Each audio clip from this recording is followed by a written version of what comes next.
বজ্র থেকে বিদ্যুৎ উৎপাদন করতে 2021 সালে চায়না মেশিনারিজ ইঞ্জিনিয়ারিং কর্পোরেশনের সঙ্গে স্থানীয় সরকার বিভাগ, বিদ্যুৎ উন্নয়ন বোর্ড ও ঢাকা উত্তর সিটি কর্পোরেশনের চুক্তি হয়। ওই চুক্তির আওতায় চীনা ওই কোম্পানিকে আমিনবাজারে 30 একর জমি দেওয়া হয়। সে সময়ে 336 কোটি টাকা ব্যয়ে আমিনবাজারে 30 একর জমি অধিগ্রহণ করা হয়েছে বলে জানিয়েছিলেন তৎকালীন স্থানীয় সরকার মন্ত্রী। তবে শেখ হাসিনা সরকারের পতনের পর আমিনবাজারে বজ্র থেকে বিদ্যুৎ উৎপাদন প্রকল্পের কাজ বন্ধ হয়ে গেছে।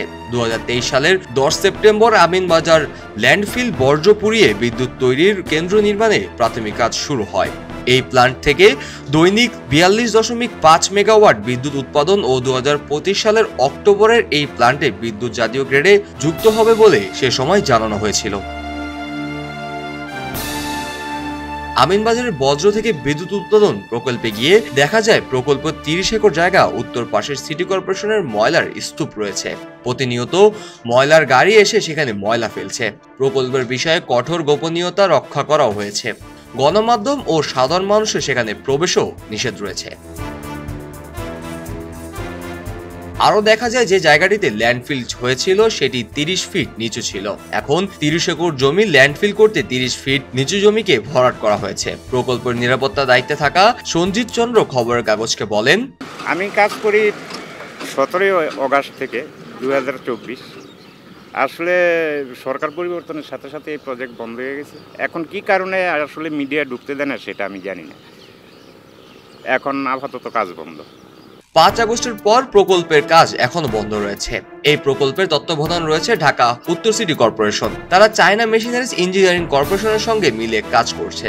এখন সবকিছু বন্ধ রয়েছে, কোনো কাজই হচ্ছে না। প্রকল্পের নিরাপত্তার জন্য দায়িত্ব পালন করছি। এই প্রকল্পের দায়িত্বে থাকা মোহাইমিনুল ইসলাম খবরের কাগজকে বলেন, এই প্রকল্পের মাঝে কিছু জটিলতা হয়েছিল, ফলে এখন আপাতত ভিজিটর নিষিদ্ধ করা হয়েছে। প্রকল্পের কাজ বন্ধ কেন জানতে চাইলে তিনি বলেন, দেশের বিদ্যুতে বেশ সংকট রয়েছে।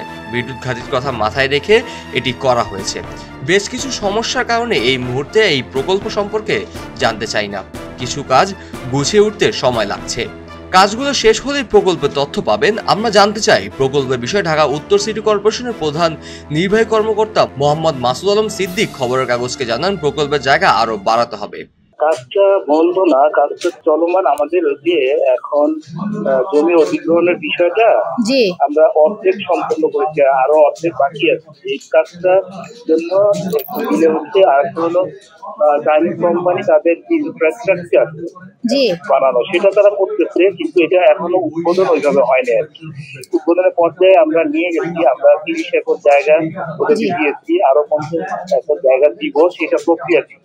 যার জন্য ফুল যদি ট্রাক করা সেটা হয় না, কিন্তু কাজটা চলমান আছে। আমাদের 50 একর যে জায়গা অধিগ্রহণের কাজটা, এটা 30 একর জায়গা আমি জানি, আসলে 50 না 30 একটু কাইন্ডলি বলবেন আমাকে। না টোটাল 80 ছিল, আর টোটাল 80। আচ্ছা আমরা প্রাথমিক পর্যায়ে 30 দিয়েছি তাদেরকে। হ্যাঁ জি আরো 50 একর জায়গা না দিলে তারা ফুল ইয়াটা যে শুরু করা সেটা বুঝছেন।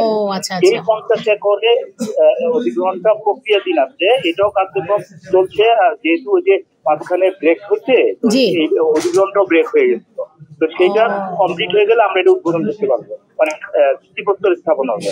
ঠিক আছে, তো সেই 50 একর জমির বিষয়টা এখনো পেন্ডিং আছে, এটা শেষ হয়নি।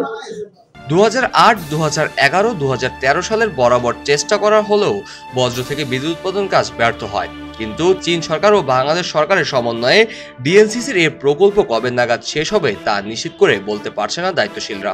চুক্তির আওতায় প্রতিদিন 3000 টন বজ্র সরবরাহ করবে ডিএনসিসি। সরকার এখানে কোনো আর্থিক বিনিয়োগ থাকবে না। এই প্ল্যান্টের উৎপাদিত বিদ্যুৎ কিনে নেবে বিদ্যুৎ বিভাগ। এই প্ল্যান্ট থেকে দৈনিক 42.5 মেগাওয়াট বিদ্যুৎ উৎপাদনের আশা করেছে সরকার। ডিজেল থেকে উৎপাদিত বিদ্যুতের তুলনায় এর দাম কম হবে। 2025 সালের অক্টোবরে এই কেন্দ্রের বিদ্যুৎ জাতীয় গ্রেডে যুক্ত হওয়ার কথা থাকলেও এখনো আলোর মুখ দেখেনি এই প্রকল্প। খবরের কাগজ, নিখাত, নির্ভীক, নিরপেক্ষ।